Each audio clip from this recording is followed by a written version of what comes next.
Friends, स्वागत करती हूँ आपका अपने चैनल JSRT ट्यूटोरियल पे। फ्रेंड्स, आज का हमारा टॉपिक है क्लास 6 का एक्सरसाइज 3.1। चलिए स्टार्ट करते हैं और उसे सॉल्व करने का कोशिश करते हैं। पहला प्रश्न है जो कि आपको दिख रहा होगा स्क्रीन पे। पहला प्रश्न है कि निम्नलिखित को धनात्मक और ऋणात्मक पूर्णांकों को पहचानिए। तो हम लोग लिखेंगे यहाँ पे कि हमारा पहला प्रश्न है, यहाँ पे धनात्मक और ऋणात्मक पहचानना है और बोला है कि पूर्णांक को पहचानना है। ठीक है, धनात्मक ऋणात्मक पूर्णांक। तो हम लिखेंगे कि 4 और 2 है जो कि एक धनात्मक पूर्णांक है। ठीक है, लिखेंगे धनात्मक पूर्णांक है। अब बोले कि 3/2 क्यों नहीं है? 3/2 है जो कि पूर्णांक नहीं है, इसी की वजह से। पूर्णांक यानी कि पूरा अंक होना चाहिए, लेकिन 3/2 हो जाएगा, कोई 1.5 पॉइंट में आएगा तो वो हमारा संख्या नहीं होगा। और यहाँ पे 0 भी है जो कि हमारा पूर्ण संख्या नहीं है, पूर्णांक नहीं है, पूर्ण है। ओके, देखिए अब हम लोग धनात्मक तो लिख लिए, हम ऋणात्मक ले लेते हैं कि -5 है जो कि इसमें ऋणात्मक पूर्णांक है, ऋणात्मक पूर्णांक है। पूर्णांक यानी कि पूरा अंक है। ओके, अब देखो हम लोग इसका ए देख लिए, अब हम लोग इसका बी करते हैं। बी में क्या है कि -11 और एक -7 है जो कि ऋणात्मक पूर्णांक है। क्या है? ऋणात्मक पूर्णांक। और 51 है जो कि आपका हो जाएगा 51 यानी कि 51 है जो कि धनात्मक पूर्णांक है, धनात्मक पूर्णांक हो जाएगा हमारा इसका आंसर। ठीक है, तो दूसरा प्रश्न देखिए। दूसरा प्रश्न दिया हुआ है कि निम्नलिखित के विपरीत अपोजिट को लिखना है। यानी कि देखो हम लोग अगर दूसरा प्रश्न करें तो दूसरा प्रश्न बोला है कि 10 किलोग्राम में वृद्धि करना है। तो हम लोग दूसरा प्रश्न लिखेंगे तो दूसरा का आंसर हो जाएगा ए का कि 10 ग्राम वृद्धि हो रहा है। तो हम लोग लिखेंगे 10 किलोग्राम है जो कि कमी, क्योंकि विपरीत लिखने बोला है तो लिखेंगे कि माइनस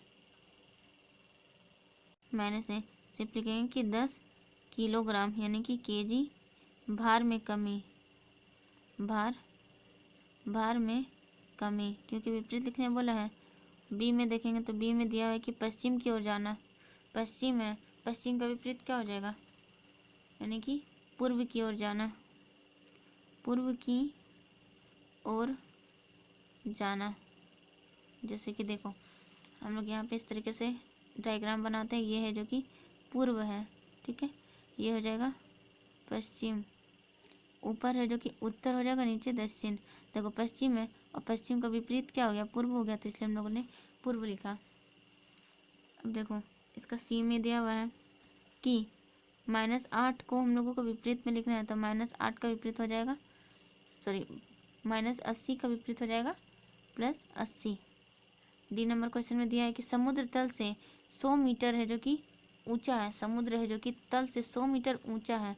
तो हम लिखेंगे कि समुद्र तल से है जो कि 100 मीटर है जो कि नीचा है, विपरीत में लिखना है। अब ई में बोला जा रहा है कि 500 रुपया की हानि हुई है। तो हम लोग लिखेंगे क्या कि 500 रुपया का लाभ हुआ है। इस तरीके से हमारा दूसरा नंबर भी क्वेश्चन कंप्लीट हो गया है। अब हम लोग तीसरा नंबर सॉल्व करते हैं। देखिए तीसरा नंबर क्वेश्चन है कि निम्नलिखित में प्रयुक्त संख्याओं को उचित साइन यानी कि उचित चिन्ह प्लस या माइनस लगाकर पूर्णांक के रूप में लिखना है। तो तीसरा का हम लोग ए लिखेंगे। तीसरा के में दिया हुआ है कि एक हवाई जहाज भूमि से 2500 मीटर है जो कि ऊपर उड़ रहा है। तो हम लोगों का इसमें ऊपर उड़ रहा है, ऊपर है यानी कि प्लस में है 2500, तो इसका आंसर हो जाएगा इतना। बी में बोला जा रहा है कि एक पनडुब्बी समुद्र तल से 800 मीटर गहराई में चल रही है। गहराई यानी कि नीचे हो जाएगा, यानी कि 800 - 800 मीटर। अगर हम लोग इसका सी नंबर देखते हैं, सी में दिया है कि 0 डिग्री सेल्सियस से 10 सेंटीमीटर ऊपर तापमान है, ऊपर तापमान है यानी कि प्लस में है तो लिखेंगे 10 डिग्री सेल्सियस। देखो यहाँ पे बोला जा रहा है कि बैंक के खाते में 100 रुपया जमा करना है। बैंक के खाते में 100 रुपया जमा करना है, यानी कि हम लोग जमा करते हैं तो क्या करते हैं, प्लस करते हैं, तो प्लस हो जाएगा 100 रुपया। ठीक है, 100 रुपया। ई में बोला है कि 100 रुपया की हानि हुई है, तो 100 रुपया की हानि हुई है तो हम लोग कैसे लिखते हैं, माइनस 100 रुपया। इस तरीके से हम लोग साइन में लिखेंगे। ठीक है, फर्स्ट नंबर क्वेश्चन सॉल्व करते हैं और देखते हैं कि कैसे सॉल्व कर सकते हैं। देखो 4 नंबर क्वेश्चन है कि निम्नलिखित संख्याओं को संख्या रेखा पर दर्शाइए। यहाँ पे ए में दिया है कि +8 है। ठीक है, ए में दिया हुआ है कि +8 है, तो हम लोग क्या करेंगे, देखो +8 यानी कि हम लोगों का इधर है जो कि धनात्मक होता है, तो हम लोग इधर धनात्मक लिख लेते हैं, यानी कि प्लस का साइन वाला इधर आएगा, और इधर हम लोग लिख लेते हैं ऋणात्मक, ऋणात्मक यानी कि माइनस साइन वाला आएगा। यहाँ पे 0 है जो कि अगर माइनस के पास चला गया तो माइनस हो जाएगा, और प्लस के पास चला गया तो प्लस हो जाएगा। तो हमें +8 दर्शाना है, तो हम लोग यहाँ पे +8 है जो कि दर्शा सकते हैं, यानी कि ये एक आंसर हो गया।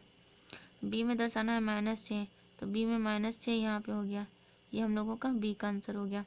सी में -2, तो हम लोग सी में -2 दर्शा सकते हैं, ये सी का आंसर हो गया। डी में +7 यहाँ पे हो गया, ये हम लोगों का आंसर हो जाएगा डी का। ई में बोला गया है -5 यहाँ पे है, तो हम लोग लिख देंगे -5, ये ई का आंसर हो गया। तो इस तरीके से हम लोगों ने 4th नंबर क्वेश्चन को कंप्लीट कर लिया है। अब आगे 5 नंबर क्वेश्चन देखिए।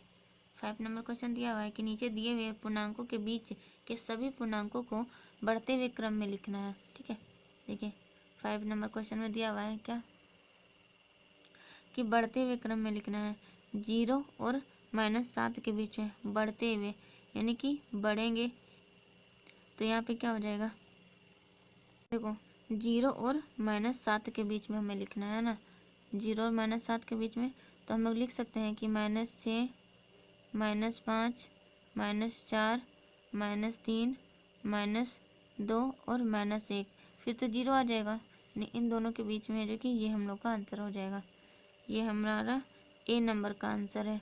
इसी तरीके से हम लोग बी नंबर को भी सॉल्व कर सकते हैं। बोला गया है कि -3 और 3 के बीच में बढ़ते हुए क्रम में लिखना है।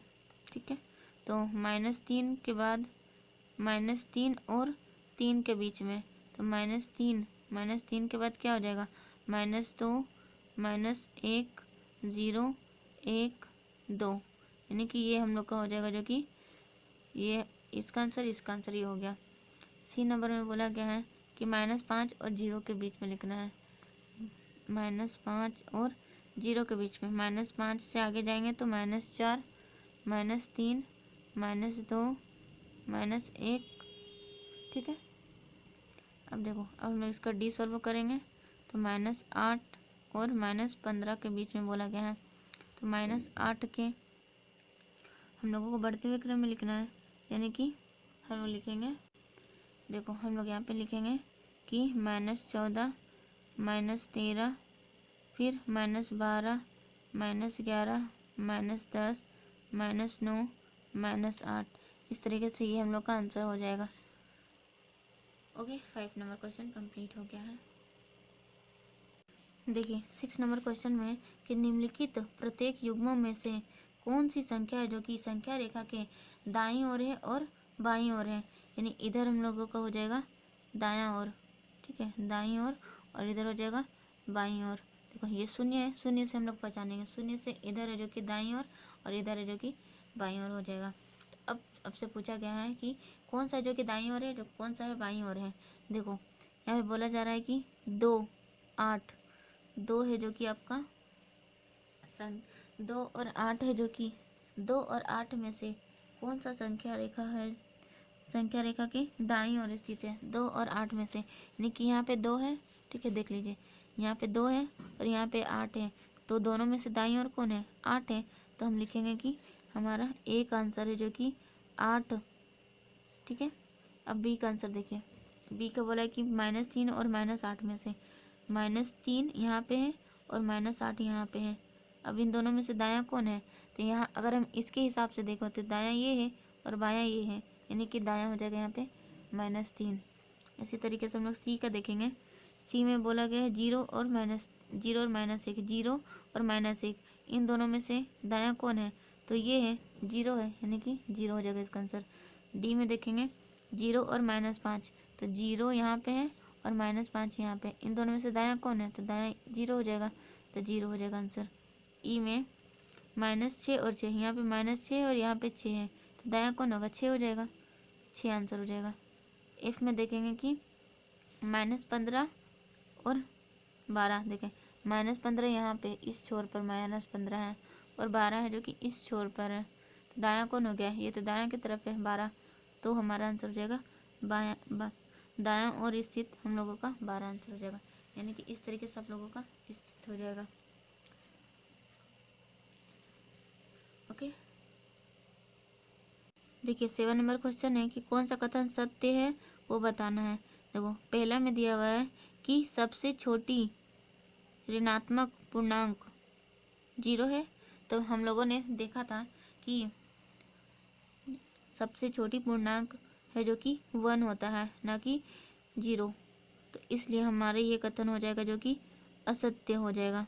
ठीक है, बी में देखते हैं। बी में दिया हुआ है कि -26 पूर्णांक -25 से बड़ा है, तो देखो -26 है जो कि -25 से बड़ा है, तो देखो सबसे पहले कौन आता है, सबसे पहले 25 आता है, तो 25 बड़ा होगा ना कि 26।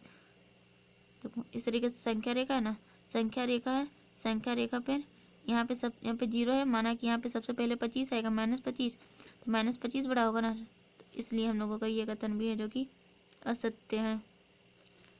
सी नंबर में देखो, सी नंबर में दिया है कि संख्या रेखा पर -7 -11 के दाईं ओर है। देखो -7 है जो कि -11 के दाईं ओर है, ये सत्य है। देखो इस तरीके से अगर हम लोग संख्या रेखा बनाते हैं, आपको स्क्रीन पे संख्या रेखा दिख रहा होगा, तो संख्या रेखा पर है जो कि -7 है जो कि -11 के दाईं ओर स्थित है, तो हम बोलेंगे कि हाँ है, तो ये हमारा आंसर हो जाएगा कि सत्य है। तो देखो डी नंबर में क्या दिया है कि माइनस संख्या रेखा पर -50 है जो कि -100 के दाईं ओर दिख रहा है, तो संख्या रेखा पे आपको स्क्रीन पे दिख रहा होगा कि दिख रहा है, तो हम बोलेंगे कि हाँ यह सत्य है। अब ई नंबर में बोला है कि ऋणात्मक शून्य है जो कि 0 से बड़ी होती है, तो यह है जो कि असत्य हो जाएगा। ठीक है, देखिए 8 नंबर का क्वेश्चन। 8 नंबर में बोला जा रहा है कि वर्ष के किसी विशेष दिन को भारत के 5 स्थानों पर रहे तापमानों की सूची नीचे दी गई है। यहाँ पे स्थान बताया गया, यहाँ पे तापमान बताया गया। आपको क्या करना है, क्वेश्चन दिया हुआ है कि इन स्थानों के तापमान को पूर्णांक के रूप में लिखना है और निम्नलिखित संख्याओं को डिग्री सेल्सियस में तापमानों को यहाँ पे इस संख्या रेखा पे आप लोगों को निरूपित करना है। तो ऐसा आप लोग बना लेंगे कॉपी में और बनाकर निरूपित कर देंगे। दूसरा क्वेश्चन बोला है कि सबसे ठंडा स्थान कौन सा है। ठीक है, तो हम लोग इसको निरूपित करते हैं। देखो यहाँ बोला जा रहा है कि सियाचिन में है जो कि 0 डिग्री से 10 नीचे है, यानी कि -10 हो जाएगा। शिमला में जो कि 0 से 2 नीचे है, तो -2 डिग्री सेल्सियस, यहाँ 2 डिग्री सेल्सियस हो जाएगा। रांची में 0 डिग्री से 30 डिग्री सेल्सियस जो कि ऊपर है, तो प्लस हो जाएगा 30 डिग्री सेल्सियस। दिल्ली में जो कि 0 डिग्री सेल्सियस से 20 डिग्री ऊपर है तो हम लोग प्लस लिखेंगे, और नीचे है तो माइनस, यहाँ नीचे है तो हम लोग यहाँ लिख देंगे -5 डिग्री। अब देखो क्या करना है, हमें दर्शाना है, तो यहाँ पे देखो -10 आ गया है और एक आ गया है -2 है, तो देखो यहाँ पे कहीं पे -2 होगा, यहाँ पे 5 है तो यहाँ पे 1 हो जाएगा, यहाँ पे 2 हो जाएगा, यहाँ पे -2 हो जाएगा, हम लोग यहाँ दर्शा सकते हैं। यहाँ पे बोला जा रहा है -10 -2, यहाँ पे 30 हो जाएगा, तो 30 यहाँ पे है, फिर बच जाए कि +20 यहाँ पे है, फिर -5, तो -5 यहाँ पे है। ठीक है, तो अब बोला जा रहा है क्या, ये तो क्वेश्चन बन गया। अब दूसरा नंबर में बोला जा रहा है कि कौन सा स्थल है जो कि सबसे ठंडा यानी कि सबसे कम माइनस में आएगा, सबसे ज़्यादा माइनस में आएगा, और सबसे ज़्यादा माइनस में है जो कि -10 डिग्री सेल्सियस है, तो हम लोगों का, और -10 डिग्री सेल्सियस है जो कि सियाचिन का है, तो हम लोग लिखेंगे इसका आंसर हो जाएगा कि सियाचिन, सियाचिन है जो कि सबसे ठंडा जगह है इसके हिसाब से। देखिए 9 का क्वेश्चन क्या है, बोला गया है 9 का ए में कि -15 से बड़ा 4 ऋणात्मक पूर्णांक लिखना है। तो -15 से बड़ा कौन हो जाएगा, -15 से बड़ा हो जाएगा -14, क्योंकि वो पहले आया है। 4 लिखना है, -13, -12 और -11। तो इसको हम लोग -10, -9, -8 इस तरीके से भी लिख सकते हैं कि -15 से बड़ा होना चाहिए। अब बोला जा रहा है बी में कि -15 से छोटा लिखना है, -15 से छोटा लिखना है। तो -15 से छोटा कौन हो जाएगा, इसके बाद जो आएगा -16, -17, -18, -19। आप इसके आगे भी लिख सकते हैं, 20, 21, 22 भी लिख सकते हैं, ज़रूरी नहीं कि यही आंसर हो, लेकिन ये सभी जो कि इनसे छोटा होगा। अब 10 नंबर क्वेश्चन देखते हैं। 10 नंबर क्वेश्चन में दिया है कि एक संख्या रेखा खींचिए और निम्नलिखित प्रश्नों का उत्तर देना है। ठीक है, तो मैं इसे संख्या रेखा खींचकर मैं आप लोगों को समझाती हूँ। देखिए क्या दिया है पहला में कि यदि हम -2 के दाईं ओर 4 चले तो किस संख्या पर पहुँच जाएंगे। देखो -2 यहाँ पे है, -2 का दाईं ओर जाने बोल रहे हैं, यानी कि दाईं ओर इधर है, मैं इधर लिख देती हूँ, इधर दाईं ओर है और इधर बाईं ओर है। तो दाईं ओर जाने बोल रहा है, -2 के दाईं ओर 4 इकाई चले, 4 इकाई यानी कि 1 इकाई, यानी कि एक एक करके 4 बार चले, 1 बार, 2 बार, 3 बार, 4 बार चला। तो 4 बार चला तो कहाँ पहुँच गया, 2 पर। तो बोला है कि किस संख्या में पहुँच जाएगा, तो हम लिखेंगे कि 2 पर पहुँच जाएगा। ठीक है, 2 पर पहुँच जाएगा। देखो दूसरा में बोला है कि यदि हम 1 के दाईं ओर 4 इकाई चले तो किस संख्या पर पहुंच जाएंगे, यानी 1 का है, 1 यहाँ पे, 1 का दाईं ओर 4 इकाई चलना है, 4 इकाई यानी कि 4 बार चलना है एक एक करके, यानी 1 बार, 2 बार, 3 बार, 4 बार। कहाँ पहुंच गया, 5 पर पहुंच गया। तो हम बोलेंगे कि 5 पर पहुंचेगा। ठीक है, देखो सी में दिया यदि हम किसी संख्या में -3 पर हैं और -9 पर पहुंचने के लिए हमें किस दिशा में और कितने इकाई चलना होगा। देखो हम लोग इसका सी नंबर में है कि हम लोग अभी -3 बोला गया कि हम लोग कहाँ हैं, हम लोग -3 पर हैं, -3 पर है। बोला गया कि हमें -9 पर जाना है, तो हमें किस दिशा में जाना होगा, बाईं ओर जाना होगा। बाईं ओर कितना जाना होगा, तो 1, 2, 3, 4, 5, 6, यानी कि हमें 6 कदम चलना होगा। तो हम लोग लिखेंगे कि 6 इकाई जाना होगा, किधर, तो बाईं ओर जाना होगा, 6 इकाई बाईं ओर जाना होगा, इसका आंसर हो जाएगा। देखिए डी में है यदि हम संख्या रेखा में -6 पर है, कहाँ है, -6 यहाँ पर है। ठीक है, तो -1 पर पहुँचने के लिए हमें किस दिशा में कितनी इकाई चलना होगा, -1 पर पहुँचना है, यानी हमें यहाँ पहुँचना है, कितना चलना होगा, 1, 2, यानी 1 इकाई, 2 इकाई, 3 इकाई, 4 इकाई, 5 इकाई, यानी कि हमें 5 इकाई किधर चलना पड़ा, इधर चलना पड़ा, यानी कि लिखेंगे कि 5 इकाई दाईं ओर चलना पड़ा, दाईं ओर चलना पड़ा। ठीक है, इस तरीके से इसका आंसर हो जाएगा। तो बढ़ते हैं नेक्स्ट क्वेश्चन की ओर, इसे सॉल्व करते हैं। देखिए 11 में बोला जा रहा है कि इसका मान लिखना है, यानी कि -7 है, तो हम लोग क्या लिख देंगे, 7 ए का। बी का बोला है कि +11 है, तो ये +11 ही रहेगा। सी में बोला है कि -9 है तो 9 हो जाएगा। और डी में बोला है क्या कि 6 है, प्लस में 6 है तो 6 ही हो जाएगा। सॉरी यहाँ पे 11 हो जाएगा, यहाँ पे 11 है ना इसलिए। तो देखिए 12 नंबर क्वेश्चन है कि निम्नलिखित पूर्णांकों के युग्म में से कौन सा युग्म है जो कि बड़ा है। यहाँ हमें बताना है कि कौन बड़ा है। देखो यहाँ पे पहला में बोला है कि +8 बड़ा है कि -9 बड़ा है।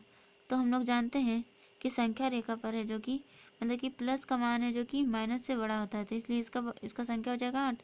बी में दिया हुआ है कि +7 बड़ा है कि 9 बड़ा है। तो हम जानते हैं कि जब भी दोनों संख्या प्लस में होता है तो बड़ी संख्या ही बड़ी होती है, यानी यहाँ पे 9 बड़ा हो जाएगा। सी -5 और -2, तो हम लोग जानते हैं कि माइनस में है जो कि जो पहले आता है वो बड़ा होता है। तो माइनस में -1 -2 पहले आया तो -2 है जो कि यहाँ पे बड़ा हो जाएगा। डी में बोला जा रहा है क्या कि -2 और 0, तो अगर हम लोग 0 देखें तो 0 पहले आता है, तो इसलिए यहाँ पे 0 बड़ा हो जाएगा। ठीक है, तो इस तरीके से 11 नंबर क्वेश्चन भी हम लोगों का बन गया। अब 12 नंबर देखते हैं। 12 में दिया है, सॉरी हाँ ये 12 हो गया, 13 हम लोग देखना है ना, सॉरी 13 में बोल रहा है क्या कि निम्नलिखित पूर्णांकों के परवर्ती लिखें। परवर्ती मैंने आप लोगों को इसके बेसिक में बताया था। परवर्ती यानी कि हमें क्या करना है, बस एक ऐड करना है, यानी एक आगे जाना है। जैसे कि ए में बोला जा रहा है -7 में हम लोग क्या करेंगे, एक आगे जाएंगे, तो -7 का एक आगे जाएंगे तो क्या मिलेगा, -6। इसका परवर्ती क्या हो गया, -6। इसी तरीके से देखो इसका बी नंबर क्वेश्चन, इसका बी में बोला है, बी में बोला गया है -1 का परवर्ती, -1 का आगे क्या आता है, 0 आता है, तो 0 हो जाएगा। सी में बोला है कि 0 का परवर्ती, 0 का पहले क्या आता है, 0 के पहले 1 आता है, तो हम लोग 1 लिख देंगे। अब डी में बोला गया है कि -100 का परवर्ती, -100 का परवर्ती यानी -100 के पहले क्या आता है, -99। ठीक है, तो इस तरीके से आंसर हो जाएगा। तो हम लोग 14 नंबर क्वेश्चन देखते हैं। देखिए 14 नंबर भी यहीं बना लेते हैं। क्या बोला है कि निम्नलिखित के पूर्ववर्ती यानी कि हमें अब पहले जाना है, यानी कि देखो ए में बोला है 0 के पहले क्या आता है, 0 के पहले आता है -1। अब देखो बी में बोला है कि 1 के पहले क्या आता है, 1 के पहले देखें तो 0 आता है। सी में क्या होगा, -49 है, यानी -49 के पहले क्या आता है, -49 के पहले आता है -48। ठीक है, डी में बोला गया है 1000 के पहले क्या आता है, 99। इस तरीके से हमारा 14 नंबर भी क्वेश्चन हो गया। ओके फ्रेंड्स, मिलते हैं फिर नेक्स्ट वीडियो में नेक्स्ट चैप्टर के साथ, तब तक के लिए बाय।